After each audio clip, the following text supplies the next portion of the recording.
And this is what happens when you have an idea and people decide to ignore it. Not even joking, this episode really does tackle into this kind of area of you have an idea, but everybody has their own vision of that idea, but let's get into it. The episode pretty much begins with Fluttershy taking Angel Bunny to a veterinarian after he injured himself, only to find out that the vet's office is absolutely packed full of animals that are currently recovering from their own injuries or sicknesses and otherwise, or just making themselves at home because they have no real place to go.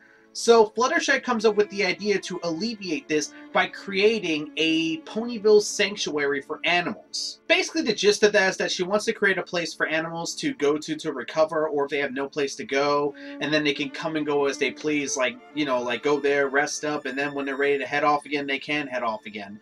So Fluttershy has this idea, and she's referred to by 3 different ponies, which is Rarity, Applejack, and Pinkie Pie, to help her get this sanctuary started. However, as Fluttershy kept coming up with ideas for the sanctuary, these ponies came up with their own visions. She wanted a sanctuary, the construction pony wanted to build a hospital. She wanted a sanctuary, the guy didn't want to listen to the idea of having a natural and just decided to put his own little accents. She wanted a sanctuary, and this woman decided to bring cages. This is probably the greatest example of how your vision doesn't get fully realized by other people, and they think that their version of what they think is right is the best idea when they don't even listen to what you're saying. I've seen this kind of a message done before, but not like this. I think this is definitely an interesting way of approaching it because it shows Fluttershy's development as a character. She's a lot more assertive. Like, they could have easily went the route of her not saying anything because she doesn't want to overstep her bounds, but no, they literally made her make sure, like,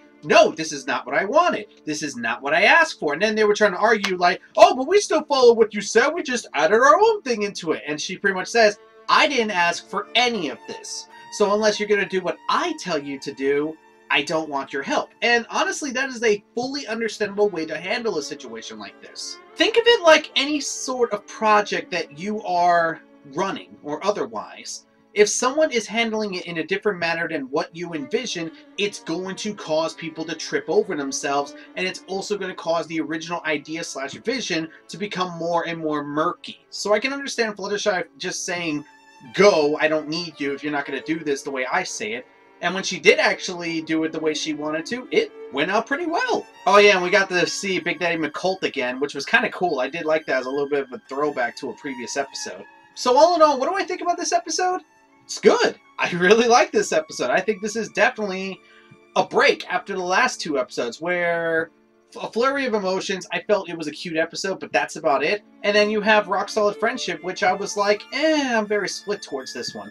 This one I can full-heartedly say I love this episode. I definitely really think this is a good episode, and I'm just glad that they kept Fluttershy's development with this episode. It shows that she's still assertive, and it definitely shows that she's willing to speak up for herself, and especially those that she cares about. And that's my speed impressions on Fluttershy Leans In.